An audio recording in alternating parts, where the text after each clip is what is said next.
There is a mysterious little peak, Mount Tai, and the full moon is shining brightly. A boy is wearing a cap, completely drenched in sweat, and is looking tired. He is holding a big stick in his hands for the support, and he is walking lonely between the mountains. After walking for so long, he reaches his destination and there is a big monument. Then he places a shiny token on it. After that, he lies on the ground because of tiredness. Then he, being drenched in sweat, looks at the sky and says to himself, Lien Song, in the end, I managed to keep only half of my promise with you. A blue butterfly is flying in the air and he's looking at that. After capturing the image of butterfly in his eyes, he gets lost in his memories. He remembers he was the emperor. Then an old man appears. Zhu Yuanzhang. Then he asks his grandson, child, what do you think about power? His grandson, Zhu Yunwen, smiles and asks innocently, aren't they flowers, grandfather? Then the old grandfather asks, flowers, you say? Why do you think so? The child thinks for a while and then replies, well, from the noble to the lowly, everyone talks about it and gathers around the capital for it. And while saying this, the boy is looking at the blue butterfly which is sitting on a big flower nearby. Then the boy asks, if power isn't flowers, what else could it be? The grandfather is amazed at his answer and then lifts the child in the air because of happiness and says, as expected of my Yunwen. How clever. Then suddenly he gets serious and says to his grandson, however, Yunwen, remember this. Although it's flashy and colorful, it can wither as if it never existed.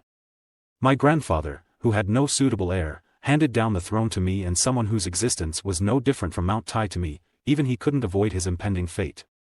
No, it was me who couldn't avoid my impending fate. After the death of his grandfather, Yunwen became the next emperor, but the Prince of Yen attacks him along with his soldiers and he's extremely shocked to see the miserable condition of his home. The boy is standing alone. Meanwhile, the Prince of Yen is standing before him with his soldiers. The Prince of Yen is a giant and horrible man. Then he says to the Yunwen arrogantly, listen, Zhu Yunwen. No matter what the last emperor said, how can the fate of an empire be entrusted to mere brat like you? If you truly care about this country and the people, instead of sitting on the throne, find a place suitable for trash like you. Yunwen is shocked at the rude behavior of his uncle and asks him, uncle, what are you talking about? His wicked uncle laughs like an evil and while taking out his sword, says to him, what else? Everything has an order. Lift your heavy ass out of my palace. Then after saying this, his uncle along with his soldiers, attacks him. It was a coup caused by a blood relative. As a result, a lot of people died. After killing his people, the subordinates of his uncle were heading towards Yunwen to kill him when the master Lien Song comes from behind, holds him from his shoulder and says to him, Your Majesty, please come this way. The boy looks at him and asks, Lien Song?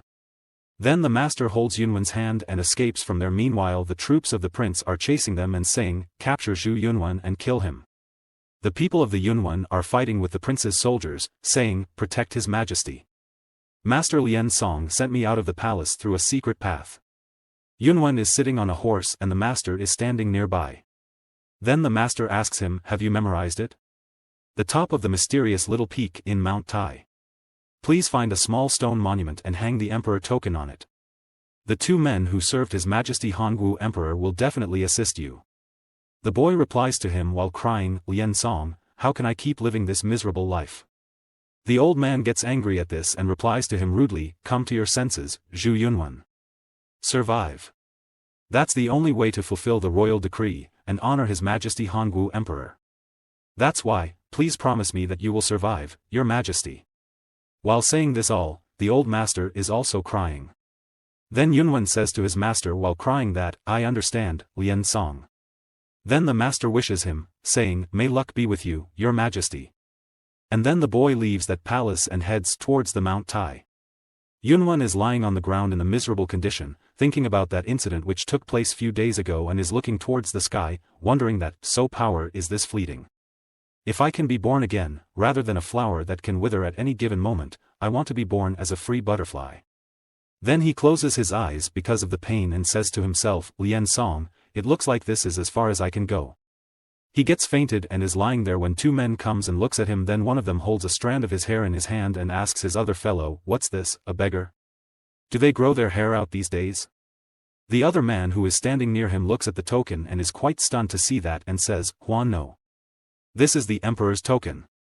Both of them takes the boy to the nearby cave and he is lying on a mat. Meanwhile those two old men are sitting over their knees, near him. The boy opens his eyes slowly and when they see that he's awake, they greet him, saying obediently, "Your Majesty." "We disloyal vassals greet His Majesty." The boy gets up and then touches his right shoulder and asks himself, "Am I still alive?" Then he looks at those two men and asks them, "You are?" Both of them are shocked and replies immediately that, "We are His Majesty Emperor Hongwu's secret guards." Then they introduce themselves. One of them tells his name, Huan No, while the other says, "And, Huino, Your Majesty." Then the boy asks them, "Is that so? Did you two save me?" Then Huan No replies to him, "Yes, Your Majesty. The token you have is the Emperor's token and it's the token of absolute monarch that only the true lineage of the imperial family can bear. The imperial family is full of rebels. In preparation for rebellion, His Majesty Hongwu Emperor told us about the Emperor's token and no matter how long it takes, the great Ming Empire will surely belong to you again, Your Majesty." The boy is listening to them quietly with his head down and then after thinking for a while, he says to them carelessly that, "No, now I don't need it anymore." Both of them are stunned after hearing this and asks, "Pardon?" Then he replies, "This land belongs to the people, not me. Now that my role is over, I should forget everything and learn to adapt to the life of a commoner." Huan No is worried for him and says, "Your Majesty." But he interrupts him and says, "It's not like I don't know how loyal are you but I'm fed up with the words, Your Majesty. For my sake, just call me young master instead." Huino is looking at him and wondering, "I didn't expect His Majesty to give up like this. It feels like my heart is being torn apart." Then Yunwen looks up in the air and continues, saying, "Young master, I like the sound of that. It makes me comfortable too. Now that things have turned out like this, I want to change not just my name but everything else." Huan No comes near him and looks into his eyes, saying, "Young master." He is confused to see him this close and replies, "What's wrong?" Then he asks him, "Do you really want to forget all the past?" Yunwen gets a little far from him and says, "I was just saying that it would be great if I could do that. It's just my dream, you know." Then Huan No replies to him, "You can actually do that." Yunwen asks, "What?" When Huino comes to know that what he's thinking, he gets angry and says to him, "Huan No, are you thinking of, you can't?" Huan No looks at him with anger and replies to him, "You stay put. Isn't that what His Majesty wants?" After listening to them, Yunwen says to him, "Look, Huan No. If it's truly possible, can you help me with that? Instead of a flower that gets stuck on the ground, I want to become like a butterfly that flies freely across the sky. Can you make me a free being like that?" Then the old man asks with excitement that, "Please tell me, Your Majesty. What kind of person do you want?" Hearing this, Yunwen asks surprisingly, "Person? You can make me who I want to be?" Then he tells him as long as he existed in history, it's completely possible. Though he can't be alive. The boy asks, "Even Emperor Qin Shi Huang or Kublai Khan is possible?" And he replies, "Of course." Then he again asks, "How about a woman? Yang Gufei or Shi Shi?" Then Huan No tells him, "It will be a little complicated, but yes, it's definitely possible." Then the boy once again asks, "Really? Then what about a person of Jianghu?" The old man looks at him with surprise and asks, "Jianghu, are you talking about a person of Miram?" "It's possible, but who do you want to become?" Then he tells him that, "I don't know much about the history of Jianghu. However, since you two came from Jianghu, you should know it well. A person who can move freely anywhere. I want to be like that." Huino is looking at the Majesty and thinking His Majesty must not know what he's talking about. Since the one who has the most freedom in Jianghu, is also the strongest person. Then Huan No holds his long mustache and says to him, "I can't tell exactly since the strongest person in each era varies but if I have to pick one, Heavenly Demon." Huino says to him, "Huan No. How can you say that to His Majesty?" Yunwen holds his chin and thinks then says, "Heavenly Demon? That's a good name." Then he points his thumb towards himself and says, "Good, then make me that person." On the top of the mysterious little peak in Mount Tai, a lot of candles are placed on the ground and Huan No is standing between them while holding a weird kind of bell in his one hand and the stick in the other and all the candles are burning. While holding the bell in his hand and sitting between the candles cross-legged, Huan No is meditating and wondering that, "I remember it clearly as if it were yesterday. The fundamentals of soul summoning and spirit binding and 2 demon soul pills that were kept in the secret storage of the fire-worshipping cult. The day when those things stole them. Had I not been favored by His Majesty the Celestial Emperor early on, I wouldn't have even existed in this world. Then after meditating for a while, some kind of noise starts coming out of that bell. Huano opens his eyes immediately and asks Huino, who is coming towards him from behind while holding a napkin and is wiping his hands with it, that, Huino, is the vessel ready? Huino tells him that, I've removed its epithelia and shaved off its skeleton. I've inserted the ivory under its nose cartilage and replanted the removed epithelia back. I've injected a dozen types of elixirs and poisonous sap, melted his bones and rubbed its contour again. Since I'm old now, I have to keep restoring myself. Very well, there is not a single mistake in the surgical procedure. Then Huino removes the cloth from the Yunwan's face, who's lying on the mat, and his face has been completely changed and converted into the heavenly demon's face by surgery. Then looking at his face, Huino says to his fellow, His Majesty has faced a long delay in his total body modification. The vessel preparation is complete. Huano also glances at the Majesty's face and says, Great job. The late Celestial Emperor would be delighted too. Then Huano looks up in the air and says, Let me ask you now. Are you ready to work your new life? After hearing this, the soul of the heavenly demon appears there and is quite angry because they disturbed him. Then the heavenly demon says to Huano that, How dare you wake me up from my slumber? Why are you bothering me? While thinking everything is important from this point on, Huano points his hand towards Your Majesty's body, who is lying behind, and says to the heavenly demon that, I'd like to give you a new life. Hearing this, the heavenly demon laughs loudly and says, A new life? How interesting. Then the heavenly demon refuses his offer and says, No. At the rejection of the proposal, Huano is looking towards him with confusion and then asks him, Why? Do you not want it? The heavenly demon replies, saying, I do not want to become a human. Have you ever lived the life the unrivaled? Are you telling me to experience boredom and loneliness again? Give it up. Hell would be much more interesting. Then the heavenly demon gets angry and warns him, saying, Do not call me ever again. If you call me for this reason again, I shall kill everyone. The heavenly demon was about to leave when the old Huano stops him and says, Wait. Then Huano starts pondering that, I must think of a secret plan. If the heavenly demon returned now, this would be all for nothing. I need something. Words that can interest the unrivaled of demonic cult. Huano is completely drenched in sweat, and then he makes up his mind and says to him, Heavenly demon, you're an idiot. Huino is also wondering that what his fellow is doing and is risking his life. When the heavenly demon hears the word idiot for him, he gets infuriated and says to Huano, What did you just say? You are asking for your death. Do you want me to end your life right here and then? Huano replies to him that, if you are really the heavenly demon, you are an idiot. To think you'd be this ignorant about the world. Meanwhile, in his head, he's thinking that, I am dead if I chicken out. Then the heavenly demon says to him, How dare you, you rat bastard, are you done talking? Then suddenly, Huano says, Zhang Sanfeng. Hearing this word for the first time, the heavenly demon asks, What Sanfeng? Huano tells him that an extraordinary ascetic called Zhang Sanfeng has appeared in this generation. He's even praised to be more excellent than Dharma. Then the heavenly demon replies to him that, Dharma? I have never heard of that little kid's name. This time, Huano replies with quite seriousness, That's what I'm talking about, being ignorant about the world. People from this day and age say that no matter how strong the heavenly demon is, he won't even be worth a second to Sage Sanfeng. The heavenly demon feels offended and gets angry at this, saying, What? Not even worth a second? What kind of darn bastard would say that nonsense? Huano is trying his best to convince the heavenly demon for coming in this world again in the Yunwan's body, and then again says to him, Heavenly demon, do you know about the word development? You may be the best in your time, but the people of Murim have improved their martial arts step by step. The current generation has faced development in martial arts that can't be compared to your generation. Did you say you were unrivaled? And you were bored because of that? Then, become it once again. Then saying this, Huano loudly says, The unrivaled, then and now.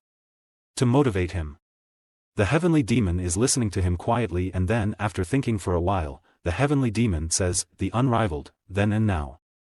The strongest beyond generations. Then he asks Huano that, How old is that little kid, and he replies, He's 20.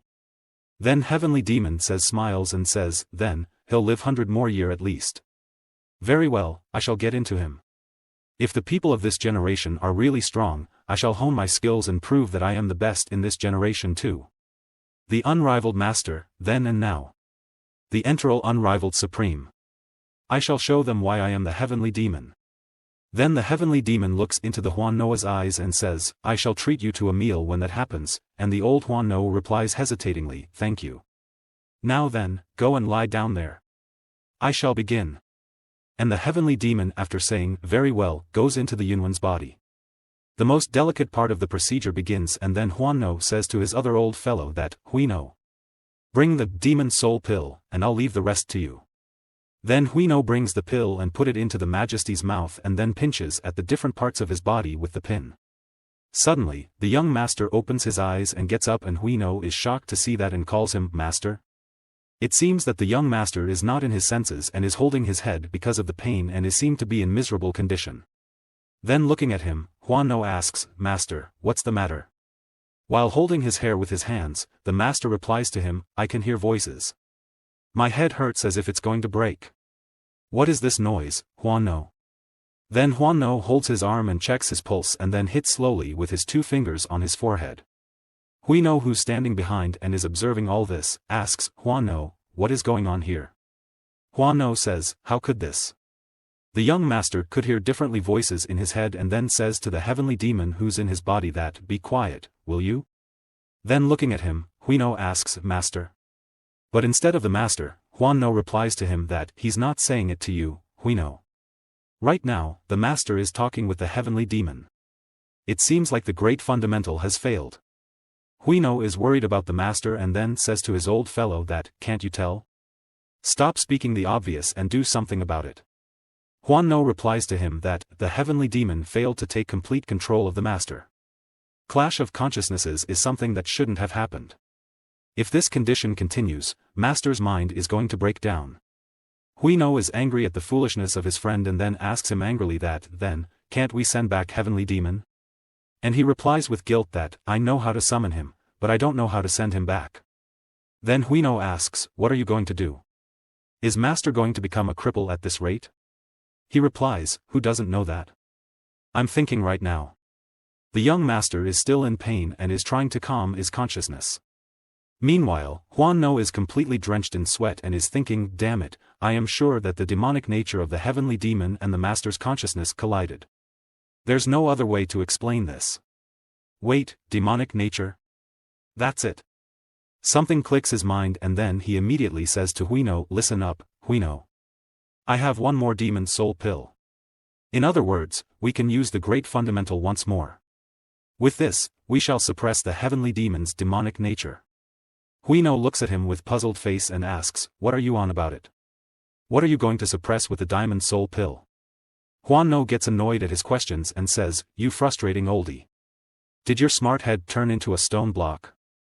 Then he tells him the plan that, we're going to put one more person in the master's body.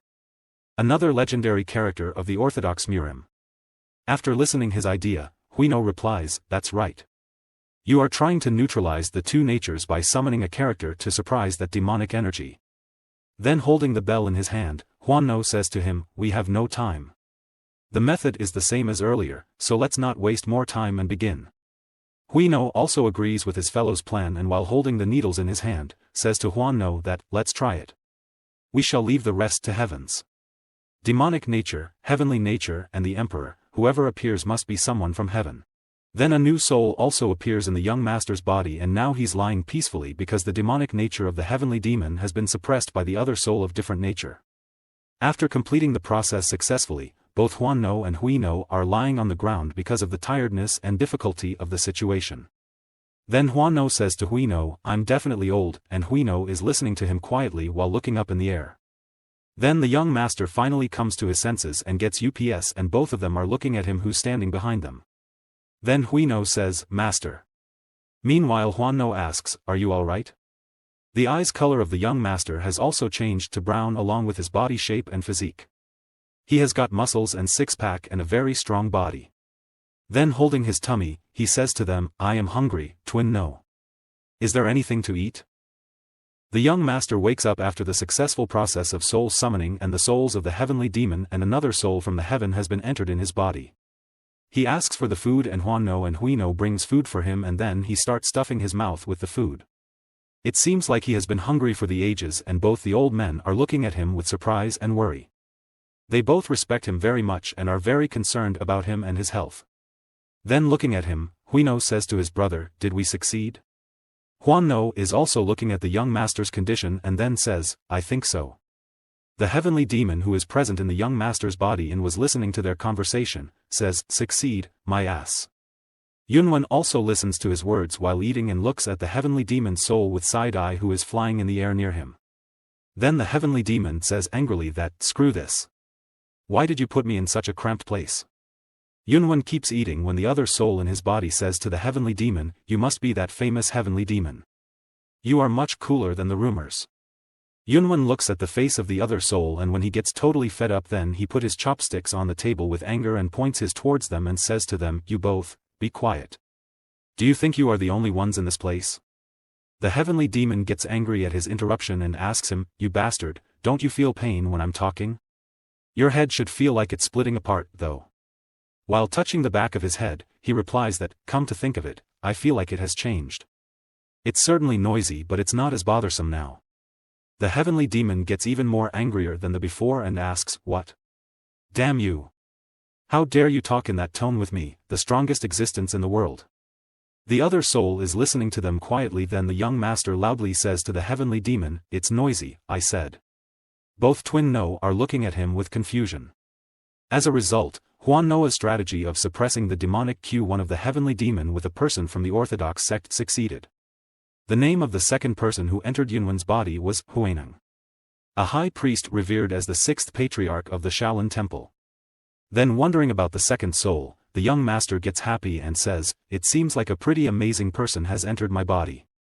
Thanks to you, the heavenly demon can no longer bother me.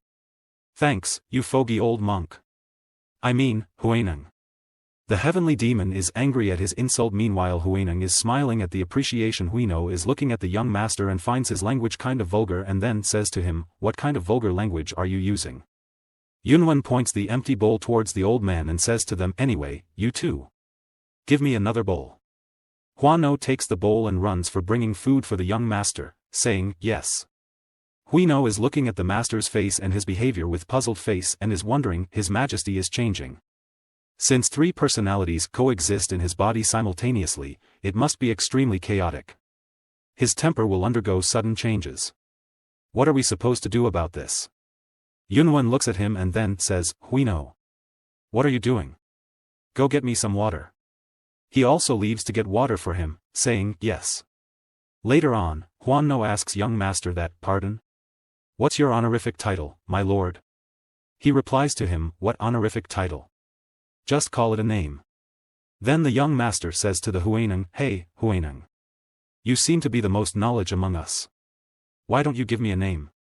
Huineng starts pondering about the name and then after a while he says, "A name, you say, what do you think about the name Impermanent?" Yunwen doesn't like his suggestion and replies, "Are you talking about impermanent as in, life is impermanent? No way. Using that name in Jianghu is no different from asking for death."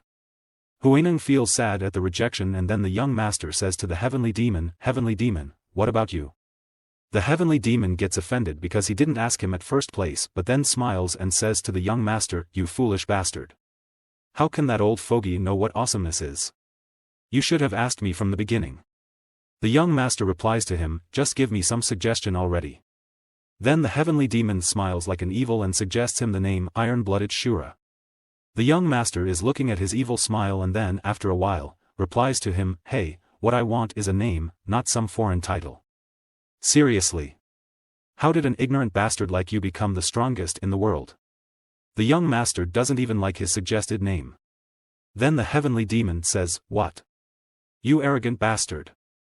Then the heavenly demon comes up with an idea that, "I'm going to take control of his body right now." But nothing happens to him and the heavenly demon is quite confused at this and is wondering, what the? Why is he still fine?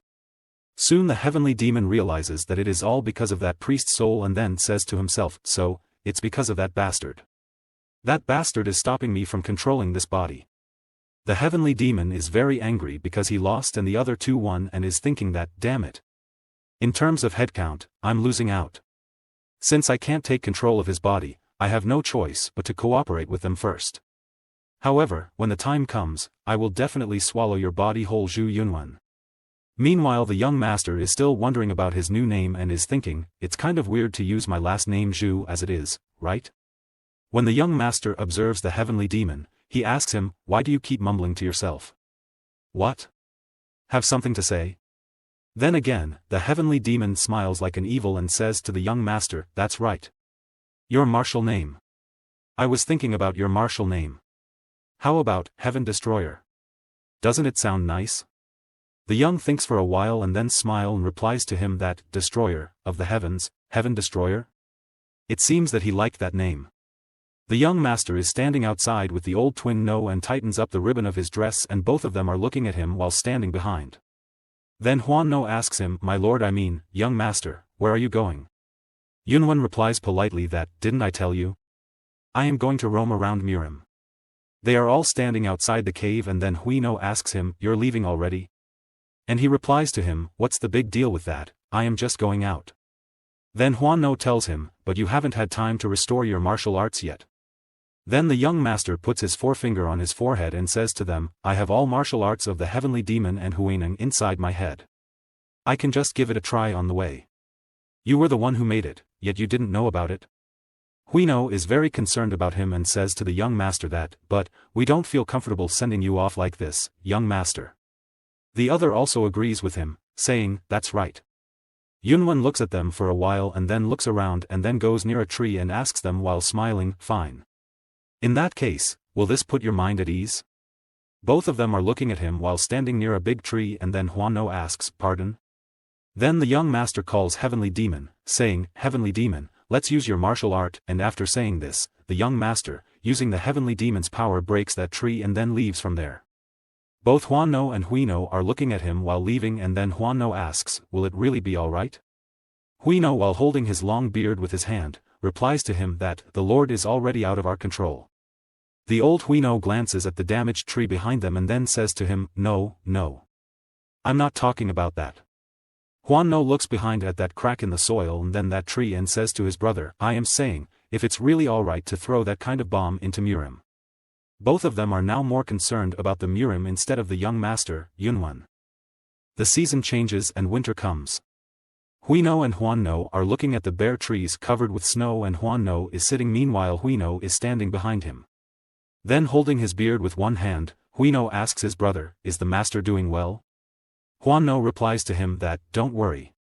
He'll survive somehow. He just resembles the late emperor very much, aren't you aware of it too, Hui No? Hearing this, Hui No remembers something and is stunned. Then, his brother again says, he shouldn't have forgotten the scriptures. Somewhere in the mountains, covered with the snow, a man is fighting with a group of the people of some kind of association. That man is extremely injured and blood is coming out of his wounds and is getting absorbed in the snow. He says to them angrily that, trash bastard of the Orthodox faction. No matter how much you try, you won't be able to break our spirits. He is the blue-faced demon king Ha Gunpyo, and he has thick, black mustaches and beard and also has a blue mark on his face and is very strong person. The leader of the other opponents is standing before, meanwhile his subordinates are standing behind, and Ha Gunpyo is sitting before him over his knees, shirtless while holding his huge weapon in his hand. That man looks at him, smiles and says to him that, Ha Gunpyo. You have the spirit of a martial master who has wandered around the generation, but this is where your luck ends. As long as we, the Northern Blade Association, step in. Gunpyo replies to him, right, that's what you should say. Aren't you the ones who originally acted up with your power? Then holding his weapon tightly, he says to him, the Northern Blade Association may be the dominant force in Jiangzhou, but I am also a disciple of a great school. Then Gunpyo passes him an evil smile and continues, saying, go and tell the Northern Blade Association leader. The day when I, Ha Gunpyo, end his life will someday come. The Northern Blade Association leader is listening to him carelessly, and then after looking at him for a while, he says to him, I don't think that day will come, though. We've spread the net of heaven and earth to catch all the 7 kings of the demonic path. The likes of you should be grateful for this kind of treatment, don't you think? Gunpyo smiles and replies to him, a mere net of heaven and earth, this Ha Gunpyo will. Meanwhile he interrupts him and says, stop the acting, Ha Gunpyo, and Gunpyo is stunned at his words. Then that man says to him, do you think I won't know about your scheme? I must applaud your bravery on how you created a tumult to distract us so that your brother can escape. You must want to buy time, but you have met the wrong opponent. Gunpyo is still confused when his opponent raises his index finger in the air and says to him, heard that? What to do? I think your brother have gone to the underworld already. Gunpyo moves towards him in anger while holding his sword for the attack, saying, you orthodox bastards. Are you dead set on drying out the seeds of the demonic path? The Northern Association Blade leader also gets ready for the fight. Both of them are fighting with all of their might and using their best techniques and powers. A great fight is going on between them when the Northern Blade hits his opponent on his forehead. Then Gunpyo attacks back, but he blocks his attack successfully. Then the Northern Blade says to him, did you say the seeds of the demonic path? Getting rid of those things is the right thing to do, but he, being stubborn, replies to him, no matter how unruly you bastards act, if it's that person. He interrupts him, asking, that person? Are you talking about the Grandmaster of the demonic path Hyuk Woo-jong, that you adore so much? Then he comes closer to the Gunpyo and looking into his eyes. He asks him, should I let you in on a secret? Then he tells him the secret that both the Sword King of the Northern Sea and the Azure Sea Assassin have turned their backs. What even can the Grandmaster of the demonic path do? Can't you tell by how he isn't talking any measures, even when you all are dying right now? Gunpyo doesn't agree with him and says, he is not that kind of person. There will be times when he and our demonic path brothers shed tears of blood. At all costs. The Northern Blade is standing behind him and then looks at him with side eye and says, you talk too much. It doesn't suit your appearance. Then he orders his subordinates that, guys, get him. All of them jumps towards him with weapons for the attack, and he also gets up for the fight. Gunpyo attacks them using Thunderbolt Blade Arts, brutal demonic force. His opponent gets angry at his power and calls him, this boar-like bastard. He was fighting with those people when 3 people come from somewhere and are standing behind him. One of them asks Gunpyo, do you still have the inner energy left to use Enhance Aura QI? At first, he gets confused but then attacks them, which they blocked successfully. Gunpyo is looking at them with anger, wondering, he blocked my Enhanced Blade QI with his Enhanced Sword QI? Then he calls them, you bastards. They are the 3 swordsmen of Tianshan. One of them winks and says to him, Gunpyo, you're now the last of the Demon King clan's 7 kings of the demonic path. Today's hunt will be over after we eliminate you. Gunpyo replies to him that, to think that you would show off, had you are hunting a human, as expected of scummy orthodox warriors. That man with blue eyes replies to him arrogantly, I'm overworked because of you. Just die now. All 3 of them raises their swords simultaneously and uses the power invisible sword net and jumps towards him for the attack. Meanwhile in his head, Gunpyo is thinking that, brothers, I shall follow you very soon. Thinking this, Gunpyo uses Thunderbolt Blade Arts, the final strike, which produces some kind of current in his arm, then moves towards them for the attack using Thunderbolt Bottomless Force for the attack. They were fighting with each other when Yunwan comes there and attacks Gunpyo, and his weapon falls on the ground and also attacks the other 3. All of them stops fighting and are now looking at him with puzzled faces, but Yunwan smiles and says to them while placing his hands behind his head, pathetic bastards. I was watching over the fight because it was interesting, but you all are acting so arrogantly just because you are martial masters. The 3 swordsmen of the Tianshan and Gunpyo are looking at Yunwan with confusion and anger. One of them is wondering that, he stole our weapons in a flash. Who in the world is that guy? One the 3 swordsmen says to Yunwan angrily that, you bastard. Who are you to play a prank like this? But Yunwan doesn't get frightened and replies to him, well, I don't recall playing a prank though, but you see, Mr. Martial artist getting their weapons stolen, isn't that the greatest insult for them? The old man replies angrily, what? You're a chick still wet behind the ears. But his other fellows stop him, saying, martial brother. Then he moves forwards towards the young master, greets him and asks him, who in the world are you? May I know your name? He is the 2nd sword of Tianshan, Dukyung. The young master points towards himself and asks, me? Then he introduces himself, telling his new name, I am the Heavenly Demon Scribe, Heaven Destroyer. The Heavenly Demons get happy at this and says to the young master while laughing, as expected, I like you pretty well. The young master looks at the Heavenly Demon with anger, and then the Heavenly Demon replies immediately, fine. I'll be quiet. I can be quiet. Yunwan learned a scripture that torments the Heavenly Demon from the Twin No. The 2nd swordman replies happily that, so, you are, the Heaven Destroyer Ilshamushi the Heavenly Demon Scribe. The Heaven Destroyer gets angry at this and says, what are you on about? It's just the Heavenly Demon Scribe, Heaven Destroyer. One of the other two swordsmen who are standing behind, gets angry and says, idiots, why are you introducing yourselves? All the subordinates along with the three swordsmen and Hagunpyo are standing in the surrounding. Meanwhile the Heaven Destroyer is standing in the center. Then the first swordman saying, step aside, moves towards the young master. Then he points his forefinger towards the Heaven Destroyer and says to him angrily that, how dare you try to outwit and belittle us? Seeing how you're blabbering about the heavenly demon and whatnot, there's no mistaking that you are also a practitioner of the demonic path. I shall kill you together with him. Then he orders his fellows to kill him. All of them moves towards the Heaven Destroyer for the attack. Meanwhile the heavenly demon says to the young master that, don't tell me you're just going to sit by, but the young master being confident, smiles and replies to the heavenly demon, do you think I'm about to die a vain death after enduring that hell-like time? Meanwhile one of them attacks him but he dodges efficiently and attacks back. Then the other two moves towards him for the attack and uses his hand for the attack.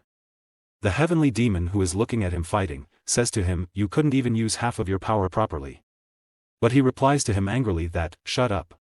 The Heaven Destroyer is fighting with them using all his might, and then one of the three swordsmen calls his subordinates, you foolish bastards. Then a sword comes towards him from somewhere and he catches it, and then he moves towards the young master for the attack. The young master is looking at him with confusion and then says, shoot. That man looks at the Heaven Destroyer's face and says to him, you shouldn't have gotten distracted. He is standing before him with the sword and then attacks him, thinking, this feeling, I got him. In the meantime, the Heaven Destroyer lifting the body of one of the three swordsmen up in the air, says to him, don't you know that your entire body was given to you by your parents? Why did you ruin his hair? But old man, are you allowed to cut your allies like this? It seems that man instead of cutting the Heaven Destroyer, cuts down his fellow. He gets angry at this and says, you arrogant bastard. Then the young master hits him in the face using his foot and he falls apart because of the force. The blood starts coming out of his nose and he's sitting on the snow over his knees. All of them are looking at the young master with anger and calls him, you bastard.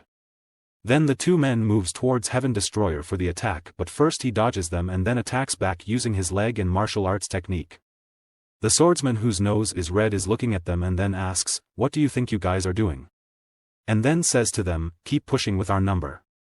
The Heaven Destroyer comes closer to him, looks into his eyes and says, it looks like you like fighting with numbers.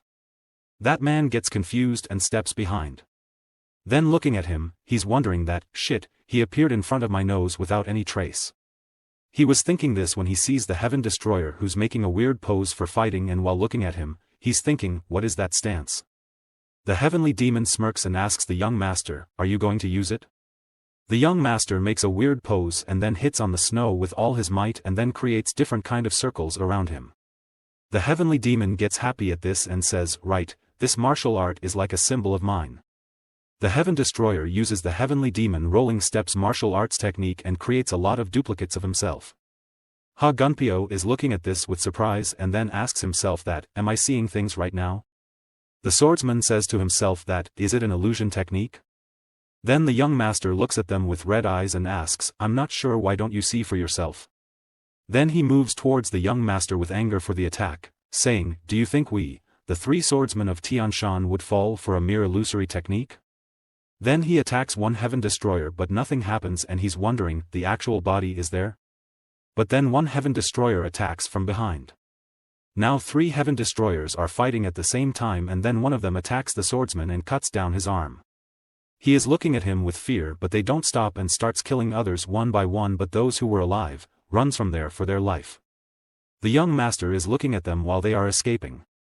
Then the heavenly demon asks him, are you not going to chase them? And Huineng says, Amitba. The young master replies to the heavenly demon that, no, it's bothersome, so shall we wrap it up here for today? Hagunpyo is looking at him with confusion and then says, because it's bothersome, you're going to wrap it up here? Hagunpyo is wondering that, in this tilted world of Murim. The heavenly demon laughs like an evil and says to the young master, as I thought, you have the qualities to follow me. Huineng is also calm and chill and only says, Amitba. Hagunpyo says an incredible character has appeared. The young master hears some voice coming from behind and then he turns back and sees that the Ha Gunpyo is bowing down before him on the ground. The young master is looking at him with confusion, then he gets up and says, "Great warrior. Please allow me to come with you." Young master feels this a cringy and runs from there, saying, "No way, you hairy old man." Ha Gunpyo keeps saying, "Great warrior. Great warrior." But he does not stop. In Kaifeng City, the people are standing outside their houses in the streets and are talking about something. Murim was turned upside down. 2,000 swordsmen of the Northern Blade Association and 500 martial masters of the Nine Orthodox Alliance who went hunting for then 7 kings of the demonic path slaughtered 6 out of the 7 kings. It was no surprise that the Orthodox sects overwhelmed the 7 kings of the demonic path, but the second news that followed began to set Murim into turmoil. Heavenly Demon Scribe, Heaven Destroyer. The one who slaughtered 528 people of the Northern Blade Association and 127 people of the 9 Orthodox Alliances, the appearance of the demon god. 3 people are standing and talking with each other about that incident when someone says to the other 2 that, "Did you hear about the Heaven Destroyer?" The young master who was passing by, stops for a while for the purpose of listening the gossip that's going on there. One of them says, "I heard that anyone who saw him died." And the other says, "And his face is like that of a devil." But the third one tells the other 2 that, but Ha Dukyung, the second sword of Tian Shan, who managed to come back alive, said he is a handsome young master. Then again, the second one says, "Anyway, the Northern Blade Association has already dispatched an investigation team, it looks like there is going to be a bloodbath in Murim." The heavenly demon who was listening the gossip and was enjoying it, laughs and says to the Heaven Destroyer, "Everyone is making a fuss about us. It was a splendid entrance, Heaven Destroyer." But the Heaven Destroyer, instead of getting happy, looks at the people gossiping and then says to the heavenly demon, "Shut up. I feel like I just got caught up in a pointless fight." The heavenly demon gets offended at his insult and then says to him, "What's there to be uncomfortable about? You even changed your clothes, right?" But Huining replies to the heavenly demon, "I don't think that's what he meant." Then the heavenly demon asks Huining, "What? Then what's it?" The Heaven Destroyer gets angry because of their noise and then says to them arrogantly, "That's enough. You both are noisy." Then after thinking for a while, the Heaven Destroyer asks Huining that, "At any rate, since that bastard, Ha Dukyung knows my face, should I disguise myself now?" Huining suggests him, "Instead of disguising yourself, how about changing your impression?" Hearing this, the young master asks, "My impression?" The Heaven Destroyer goes to the neutrality pavilion and the waitress there, while holding a cloth in her hand, greets him, saying, "Welcome." She is amazed to see such a handsome customer. The young master sits on a chair and she's standing still, staring at the Heaven Destroyer, and then he says to the waitress while reading the menu, "Bring a bottle of alcohol and some simple snacks." But she is standing there, looking at his face, and when he notices that, he asks her, "Why do you keep staring at my face?" Suddenly, she opens her mouth because of the confusion and replies to him that, about that. Looking at her expressions, the young master is wondering, what's going on? Don't tell me she already knows who I am. She feels guilty and replies immediately, "I apologize for being rude, but this is the first time I have seen such a handsome customer in my 10-year working as a waitress." But he asks rudely, "Is that so?" Then he goes from there, saying, "Then please wait a second. I will serve them to you right away." After few minutes, she brings snacks and alcohol for him, and when he drinks one shot of the alcohol, he put back the glass on the table with a little force and then says to himself, "What a pungent smell. It tastes different from the alcohol I used to drink in the palace." Huining says to him, "Although I don't know what alcohol tastes like, maybe it's one of the things that brings the commoners joy. How do you feel? Does the alcohol of Murim taste different?" The Heaven Destroyer looks at the empty glass of wine for a while and then says, "The taste of alcohol, I had plenty of opportunities of taste it, but I didn't enjoy it. The one who enjoyed drinking was my uncle." Then he holds the glass in his hand, looks at it and says, "It's bitter. To me, alcohol has always tasted bitter." Then Huining says, "From what I just heard, the illness of the mind must have made the alcohol bitter." Then the young master asks, "The illness of the mind?" Huining replies to him that, "I will just say one thing. Although you inevitably committed murder this time, no one else can pay for your sins. So, please don't make the foolish mistake of fighting an avoidable fight and committing meaningless killing. By doing so, won't the day come when you can finally feel the sweetness of alcohol?" The Heaven Destroyer was listening to him quietly when the heavenly demon says to Huineng angrily, "That sounds just like what an old fogey monk like you would say. Do you even know the taste of alcohol? If you don't kill, then you will be killed. That applies not only to Murim but also to the world. Don't you know that too?" Huineng is still relaxed and replies to the heavenly demon, "Heavenly demon, this is the first time he has committed such excessive killing after coming to Murim. You should show him some generosity and learn to understand him." Heavenly demon is still angry and replies to him arrogantly, "I don't have that shitty generosity." Meanwhile they are busy arguing with each other. The young master is lost in his thoughts while looking at his hand and is wondering, "Yeah, I never knew the heavenly demon's martial arts would be that powerful. It was also the first time I felt so free. However, if I only use this power for my own benefit, how am I different from my uncle?" The heavenly demon is fighting with Huineng while holding him from his big mustaches when the young master says to Huineng, "Listen carefully, Huineng. When my drinks feel sweet, I am gonna get you a drink too." Huineng replies to him, "I can't drink alcohol." The Heaven Destroyer replies, "That's right. You were a monk." Someone enters the inn and is moving towards the young master, and when the heavenly demon sees him coming towards them, he alerts the young master by saying, "Hey, keep your guard up. Someone is coming towards you." Heaven Destroyer is sitting on a chair when a man comes towards him and is now standing near him. The young master is holding a glass with his hand and is thinking, "A member of the Southern Blade Coalition?" The man comes there and greets him, saying, "I am Tang Zhongwu from Sichuan province. He is from the Sichuan Tang clan and his name is Tang Zhongwu." The young master looks at him and asks, "Tang Zhongwu?" Then pointing towards his group members, offers Heaven Destroyer to join them, and he, while looking at their dresses and weapons, is wondering, judging by their appearance, they should be at a similar age as mine, and it seems like he's a martial artist. Since I was bored anyways, should I join them and gain some information? Then thinking this, he replies to Tang, "Join you, sure." The Heaven Destroyer gets up from his chair and joins that boys' groups. Tang Zhongwu says to his fellows that, "Everyone, since the young master has gladly accepted our offer, let's greet one another." The young master says to them politely, "I was pretty lonely too." One of them gets up from his chair and greets him, saying, "Nice to meet you, young master. I'm Namgong Hyukrian, who gained the vain title of the Divine White Sword Dragon." He is the Divine White Sword Dragon, Namgong Hyukrian. The young master also greets him, saying, "Nice to meet you." Heavenly Demon says to the young master, "Look at his grit." The other boy from the group introduces himself, saying, "I'm Peng Jianghu, the Iron Blood Fist." One of the beautiful girls from the group members introduces herself, saying, "I am Namgong Ian. It's an honor to meet you, young master." Meanwhile, in her head, she's thinking that he's quite good looking.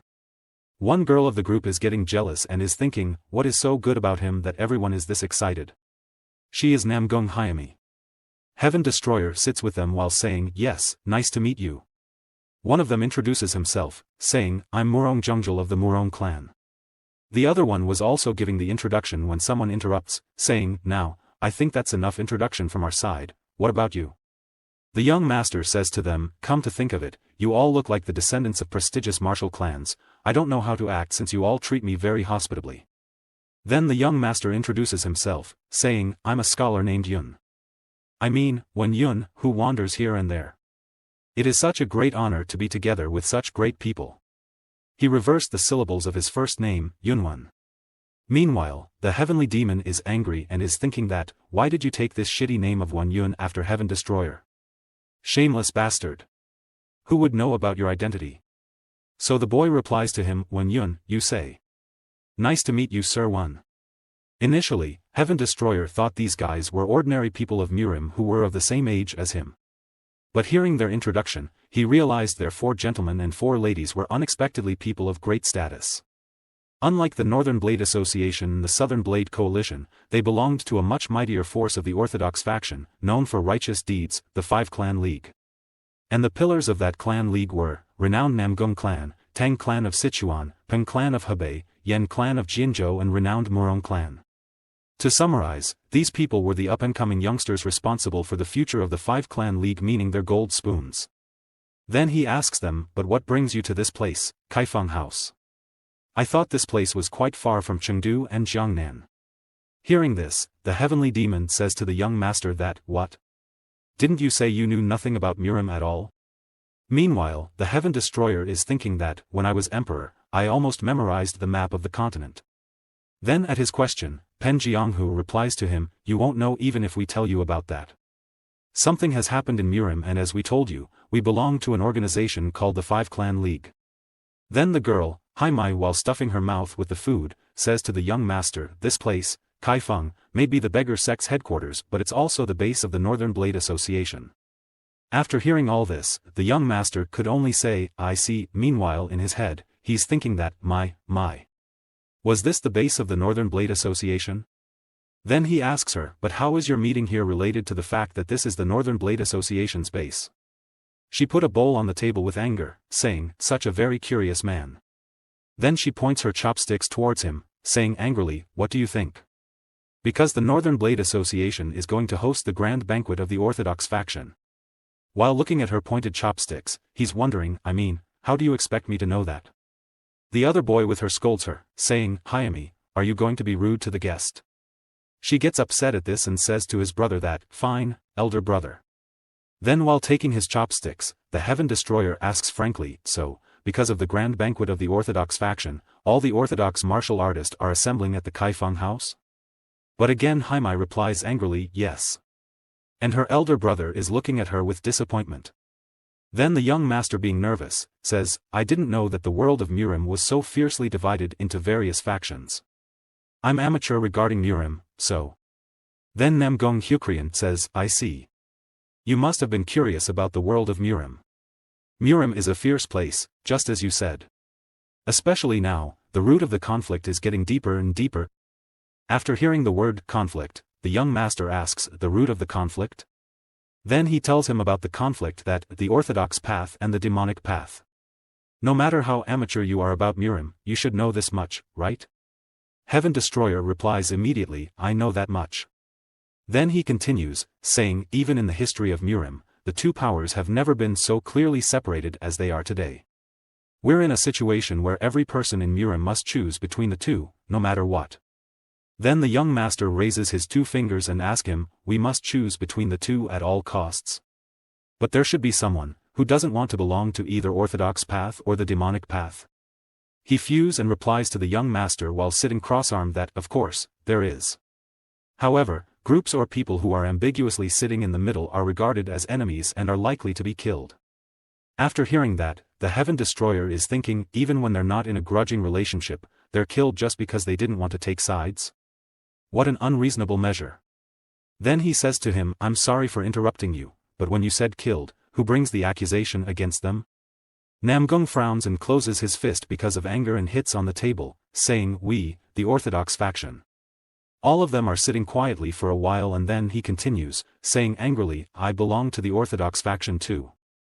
As such, you think I'm only flattering you, but I don't think that the Orthodox faction suppressing the demonic path is the only way to keep Murim's morales. The young master is looking at him with surprise, meanwhile the heavenly demon is looking at him with anger. Then the heavenly demon smirks and says to the young master, speaking his mind. Look at that guy. He's pretty open-minded for the Orthodox faction. Then Haimai says in her brother's ears that, elder brother, you shouldn't say that in the front of many people like this. He feels guilty of his act and says to her, I was a bit too riled up. While looking at him, the Heaven Destroyer is thinking, he may be an up-and-coming youngster of the Five Clan League, but right now his opinion has no influence. He's right, but it's not realistic, but this man, he's worth watching carefully. Then the young master says, so, the situation in Murim is very complicated, I learned a lot. Then Haimai says to him, right. Everyone has their own circumstances, young master. Then that boy from the Orthodox faction asks the young master, you seem very interested in Murim, so please speak. Are you curious about anything else? Then the young master replies, frankly that, then, it may sound a bit presumptuous, but who is currently the strongest in the Jianghu? At this question, all of them are looking at him weird expression and he asks them, did I make mistake? While thinking, that's a sensitive question. Then the boy tells him that, it's fine. The strongest, you ask, I am not sure. Although there are some differences of opinion, the leading people among the fourth generation must be the Grand Master of the demonic. Instead of the young master, the heavenly demon says angrily, who are they? I've never heard nor see them, but the Heaven Destroyer laughs and says, I see. Then he again continues, saying, but Jianghu is vast, and there are many unhidden high-ranking martial masters. I do think martial masters stronger than those I've mentioned may appear whenever and wherever. Then the young master, while pondering something, holds his chin with hand and asks, then, by any chance, how about Master Huineng, the sixth ancestor of Shaolin? Namgung replies, pardon? Master Huineng? It's hard to say since he's from 700 years ago. After hearing this, the heavenly demon starts making fun of the Huineng, saying, you can't do much in the stand of time, old man. But the old fogey man is relaxed and only says, Amitba. Then the heaven destroyer asks him, I see. Then, how about the heavenly demon? Both brother and sister are quite confused at his question, and then the boy asks, heavenly demon? Meanwhile in his head, he's thinking that, why is he asking that? Then this time, he says to the young master with utter seriousness that, you're not completely clueless about Murim, though? You know the characters in the history of Murim, the story about heavenly demon is just implausible, so it's ambiguous how much we can trust. The heavenly demon gets extremely infuriated and thinks it as his insult and then says to the heaven destroyer that, ambiguous, my ass. Even the old people beyond the heavens know about this fact. The young master is wondering about the word, beyond the heavens? They were busy talking when the few people come there and are harassing a woman, and the leader of the group says to that woman, you bitch, how dare you think you could run away from us?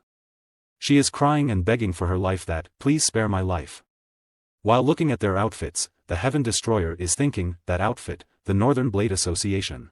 The people of the Northern Blade Association are harassing a girl and enters the Inn Kaifeng, following her. She is being threatened by those people. The Heaven Destroyer along with the 5 Clan League members is sitting and gossiping when they come there.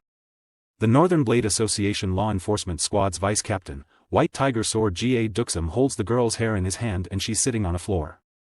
He sits near her and says to her angrily, leaving your father behind and running away, saying you want to survive by yourself, what a bold wench.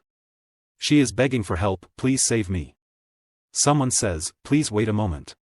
There is some kind of cyclone in the air and the vice captain is looking at this with confusion.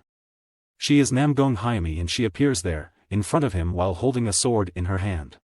She is pointing the sword towards the vice captain who's holding the hair of the poor girl, and a wild smoke is surrounding her. She says to him angrily, since when Kaifeng become this lawless? How can the martial artist of the orthodox sects oppress such a helpless girl? The other also sitting in the inn also start supporting Namgung, and one of them says, yes, even you are from the Northern Blade Association, this is going too far. While the other boy says, that's right. While holding the hair strand in his hand, the vice captain says to that little girl, to think you dare poke your nose into our Northern Blade Association's business, do you think you will be safe after this? She smirks and replies to him, safe? You may be able to scare others with the name of Northern Blade Association, but that will never work on me, Namgung Haim. People standing there starts mumbling about her. One of them says, Namgung Hyami. While the other says, that means she is the daughter of the Azure Sky Divine Sword. The daughter of the great Namgung clan? Ga Duxum looks at her for a while and then says to her, lady. Not interfering in the affairs of other sects is the unwritten rule of Jianghu. She, while holding swords in her both hands, says to that old brat arrogantly that, I'm not stupid enough to not know that.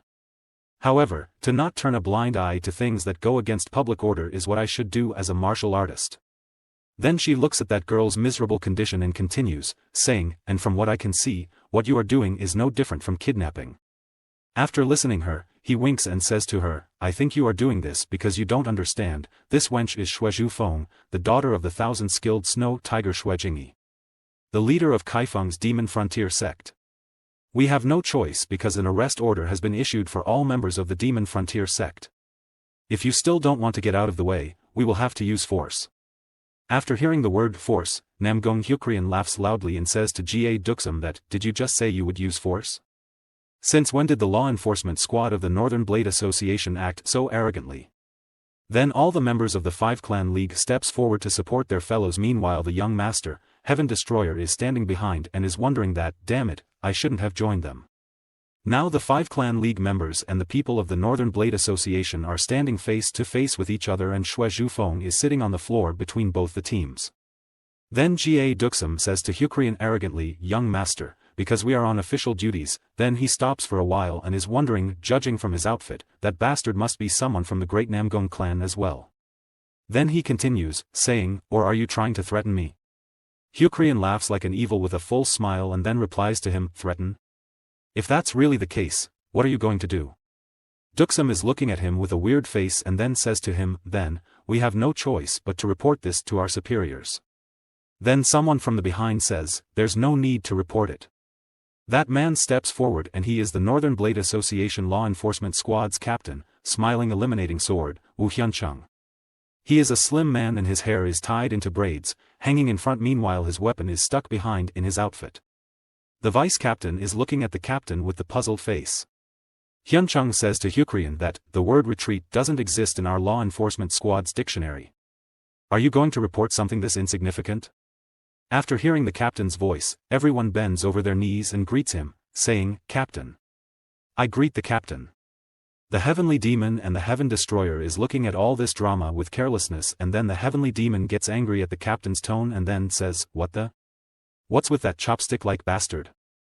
Hyun-chung says to him, young Master Namgung. Don't you think you're stepping out of line? And he asks, what? Then that brat replies to him while holding the hair strand in his hand, if the leader of the Five-Clan Alliance finds out about this, won't you be held responsible?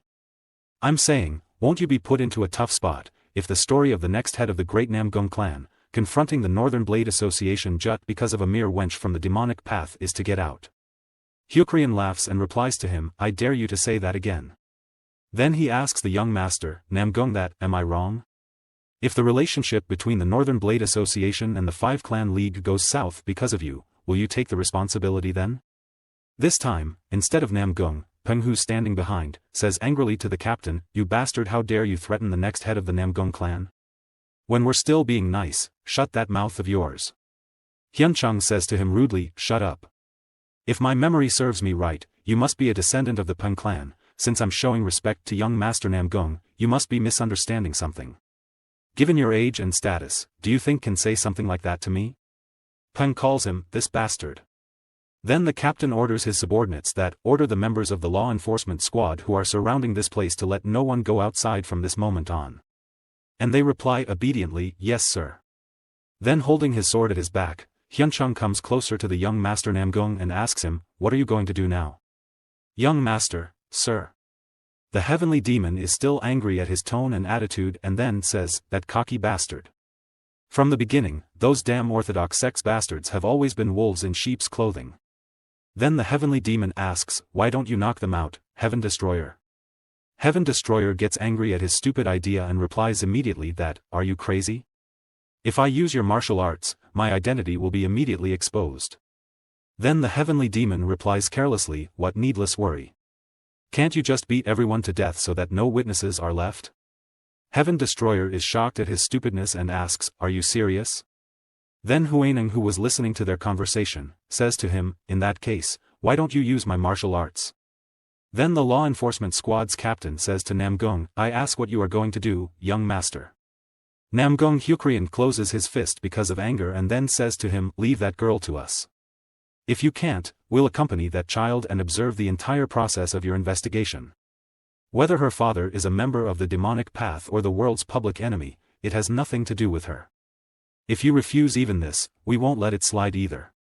Hearing this, the captain laughs loudly and Namgung is looking at him with puzzled face. When the vice-captain Duksum looks at the changed expressions of the captain Hyun-chung, he starts wondering that, the captain's expression has changed. That expression is something he shows when he wants to kill. Then the captain Hyun-chung says to Namgung Hyukrian that, you're carrying the halo of the clan on your back, yet you are completely ignorant about how the world works, try taking her then.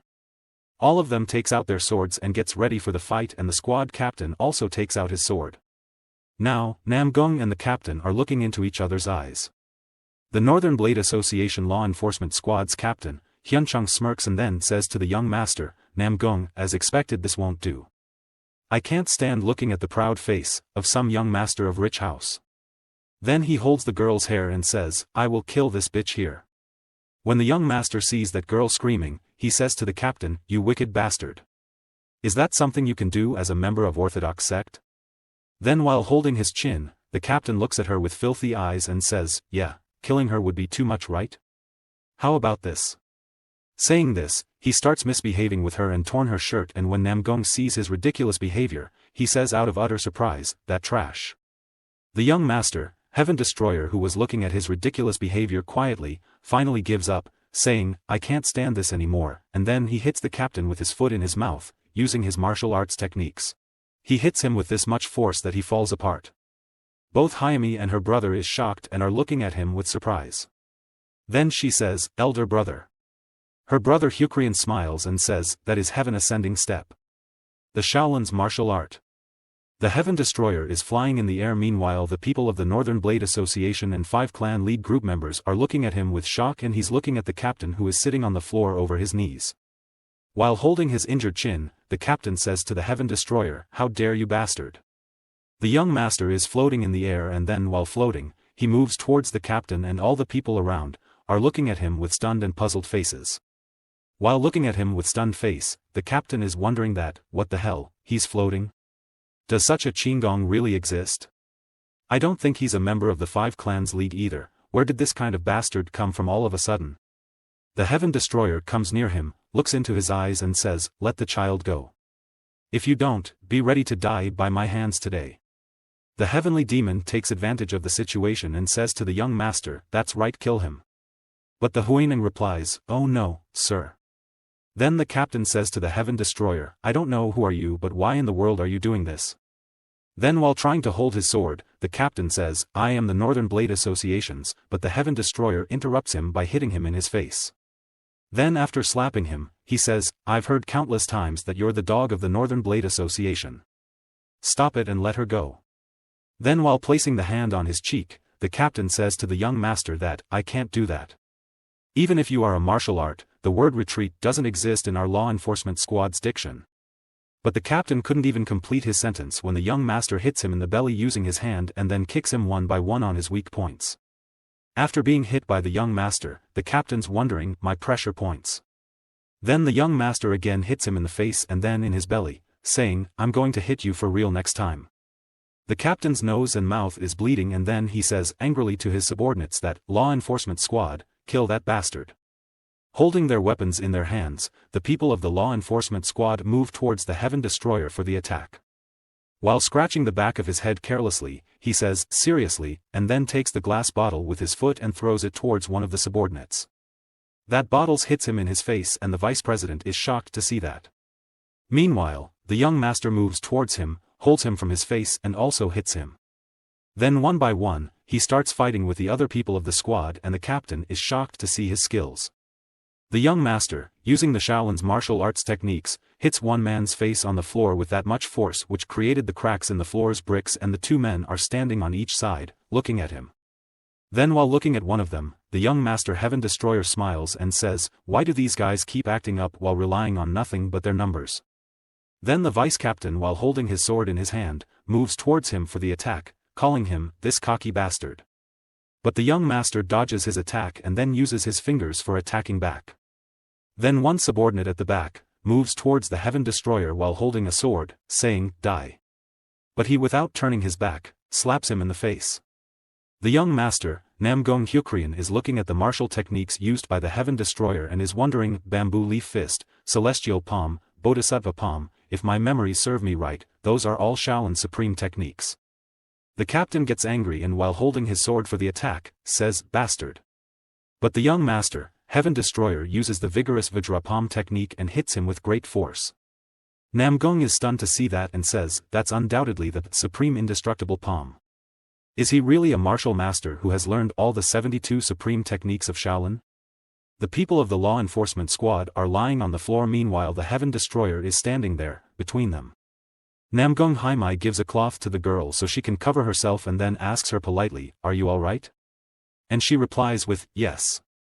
The law enforcement squad's captain is lying on the floor in the miserable condition, looking at the Heaven Destroyer's shoes. Then he sits near him and looks into his eyes. Then he uses the sound transmission, which is the art of secretly delivering sound to a distant opponent, and says to the captain Hyunchang that, "Listen carefully because I'm only going to say this once." The captain says, "Sound transmission." Then Heaven Destroyer says to him, "Order all the members of the enforcement squad to retreat now. And let this matter go immediately. If you refuse to listen to my words, I'll make you to experience pain, unlike anything you've gone through before. Do you understand?" Then the captain nods his head. Then the Heaven Destroyer gets up, saying, "All right, then." All the people in the surrounding are looking at him with shocking expressions, and then he turns and looks back at the people, standing there. The Heaven Destroyer starts sweating out of the utter confusion and is wondering, damn, did I overdo it? The young Master Heaven Destroyer is standing there, laughing, and then he says to the people, standing there, "Well, I think we should leave it at that and start cleaning up the store now." The sky was clear, and after the cleanup was done, inside the Neutrality Pavilion, although it was awkward, all the awkward youths were sitting at the same table. The people of the Five-Clan League are sitting on the one side of the table, meanwhile the Heaven Destroyer and the Captain Wu Hyunchung are sitting on the other side of the table, and the table is full of food and drinks. Then the young Master Heaven Destroyer hits the captain's back frankly and says to others that, "So, I suggest we sit together to eliminate any pent-up resentment." Namgung Hyukrian is looking at him quietly, and then Peng says, "I am speechless. There should be a limit on how much you look down on others. How can you laugh after making a fool out of us like this?" Namgung Haimai also looks offended and says, "That's right, young master. Your joke went too far. You pretended to be an amateur, but the amount of inner energy you possessed was incredible." But the other girl is thinking that, true, he was so cool. The Heaven Destroyer greets them and says, "My apologies. Due to unavoidable circumstances, I had no choice but to lie about my identity. I hope you don't resent me too much. However, it is true that I am an amateur to Murim. As this is my first time coming to Murim, I hope you will find it in your gracious heart to forgive me for lying to you." Namgung Hyukrian laughs and says, "Young master, one." Heaven Destroyer asks, "Do you have a question for me?" Then Namgung says with seriousness that, "I don't want to be tied to what happened in the past, and break a new relationship. However, wouldn't it be better if you told us about your unavoidable circumstances, so that everyone would feel less betrayed? What is your true identity?" Heaven Destroyer looks at him while scratching the back of his head and then says, "Well, to be honest, it isn't something I can recklessly talk about, but I understand. As young Master Namgung said, fate has brought us together like this. So, I won't hide it from you. I have inherited the mantras of Venerable Huineng, the sixth patriarch of Shaolin Temple." All of them are shocked to hear this, and then Namgung Haimai asks, "Pardon?" The heavenly demon looks at the young master with anger and says to him, "You are the best at making thing up," but Huineng replies to the heavenly demon that, however, it's not like he's completely wrong. Namgung Haimai then says to the young master, "That's impossible. I can't understand this." The Heaven Destroyer looks at her and asks, "Excuse me?" Then she says to him, "You know, Venerable Huineng was a man from the period of the Tang dynasty. How can you inherit his mantra? Are you saying you've become an immortal?" Then Peng says, "That's right. This is utter nonsense." Then the heavenly demon smirks and says to the Heaven Destroyer, "What now? I don't think your lie is working." Then the young master ponders for a while and then continues, saying, "I understand. My explanation wasn't clear enough. Of course, I haven't met him in person. I was born and raised on Mount Tai. One day, in a deserted cave, I happened to find his traces and scriptures. I went to the cave every single day after that. It wasn't easy for me to understand the text, but after many years, although lacking, I was able to carry on his legacy." Then Haimai replies to him, "I see," but she's still confused and wondering that since I saw him do it in person, I can't help but believe him. Then her brother, holding his chin, says to the young master, "Seriously. You have truly gained an incredible lucky encounter." Then the young master, Heaven Destroyer, says, "Anyway, I would greatly appreciate it, if you can forgive me for unintentionally deceiving you." The boy greets him, replying, "That's absurd. If this isn't a blessing for the Orthodox sects in Murim, what is? It's us who have to be careful about the way we treat you from now on, young master." The Heaven Destroyer gets happy at this and asks, "Careful? What do you mean by that?" Then Namgung replies frankly, "One of the most important things in Murim is seniority. As some who has Shaolin's divine existence as his master. How dare we treat you carelessly?" Then Namgung asks everyone, "Don't everyone think so?" And then everyone agrees with him and replies, "That's right, brother." Then one of them says, "You are right." Then he says, "Now, let's raise our glasses." The captain of the Northern Blade Association Law Enforcement Squad's captain is also sitting with them and is looking at the young master and wondering, "Damn it. Why I am drinking with these bastard." But then using the sound transmission, the young master replies to him frankly, "Hey, relax. What are you so upset about? He is surprised that the young master could hear his thoughts and then suddenly turns his head towards left and looks at his face, who is busy in drinking. Then the young master, while laughing, says to the captain, "Get lost if you're going to ruin the mood. And you also know what will happen if you carelessly run your mouth, right?" Looking at him, the captain is thinking that he's using the YNYNG cultivation techniques, which separates thoughts and actions. To think he could casually perform such a transcendent technique. Then the young master looks at him and says, "Great warrior Wu." He startled and then replies, "Yes." Heaven Destroyer looks at him, smiles and asks him, "There won't be any other mishaps after this, right?" The captain also passes him a smile and says obediently, "Of course, I assure you there won't be any, sir." Then after this, the young master says to him that, "Then, I think it's best for you to go now, great warrior Wu. You still need to treat your injuries," and he replies immediately, "Yes, yes. Thank you so much for your concern." Then at night the young master, Heaven Destroyer, tells them that he couldn't find a place to stay. Then the young master, Namgung, asks him, "You couldn't find a place to stay?" Then he smiles and says, "This is great. Since we already left our equipment in the inn next door, let's stay together. There is a hot spring and the young master is taking bath there and says, "I try to live a quiet life, but the world isn't in my favor." The heavenly demon replies to him that such is the life of the strong. Then the Heaven Destroyer looks at Huineng, smiles and thanks him, saying, "I owe you a lot this time, Huineng," and he also replies politely that it's nothing worth mentioning. The boy is relaxing in this hot spring and says, "What a hectic day," when an old man appears there and come towards him, saying, "Hey Heaven Destroyer, come to your senses." The Heaven Destroyer opens his one eye and looks at him who is standing near him and says, "You." That old hairy man with a blue mark on his face comes there and looks at the Heaven Destroyer. His name is Ha Gunpyo and he is one of the 7 kings of the demonic path. The Heaven Destroyer is looking at his face and wondering, this bastard is. Then he remembers about the incident that took place, few days ago in the snowy mountains. When he fought with the people of the Northern Blade Alliance when they were trying to kill this demonic king, and then he defeated them.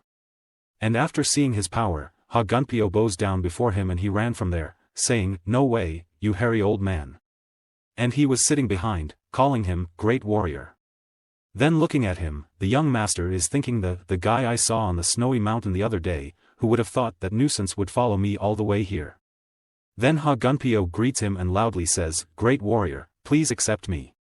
The pitch of his sound was this much loud that the Heaven Destroyer covers his ears with his hands and then says to him, "Whoa. My ears are gonna burst, you bastard." Then the Heaven Destroyer asks him, "You really followed me all the way here?" He, while hitting his chest, says, "I'm already dead once. Because you saved me, I will devote my whole life to you, great warrior." But the young master smirks and says, "What a hopeless bastard." The heavenly demon who is listening to their conversation, laughs an evil smile and says, "So what? At this point just take him in as your subordinate." The young master starts pondering about the heavenly demon's idea that, a subordinate, however, if I bring that fool with me, it will draw too much attention. A place nobody can see. After wondering for a while, he says, "Fine. I will accept you as my subordinate." In the Mount Tai, the mysterious little peak, the trees are still covered with the snow and Huano and Huino are gathering the logs and are making their bundles. Both of them hear some kind of voice and then Huano gets up and says to his brother, "What's with the sound that I've been hearing since earlier?" Then both of them sees a man who is carrying his luggage at his back and is moving towards them. Huano looks at him and asks, "What's with that bastard?" Ha Gunpyo reaches there and then says happily, "I finally found it." He remembers about his discussion with the young master, Heaven Destroyer, when he said to him that, "Fine, I will accept you as my subordinate." And he replies with utter happiness, "Great warrior." Then the young master says to him, "However, with your current skills, you are nothing but a burden to me. So go to the place I tell you right now and improve your skills." Then Gunpyo asks, "The place you tell me to go right now?" Ha Gunpyo is bowing down over his knees in front of Huano and Huino and says to them obediently, "This lowly one is azure-faced demon king, Ha Gunpyo. Following the order of his lordship, I've come to greet my masters in Mount Tai." Both of them are looking at him with puzzled faces and then Huano asks him, "Who are your masters? This is a place no one should know about. So how could this bear-like bastard?"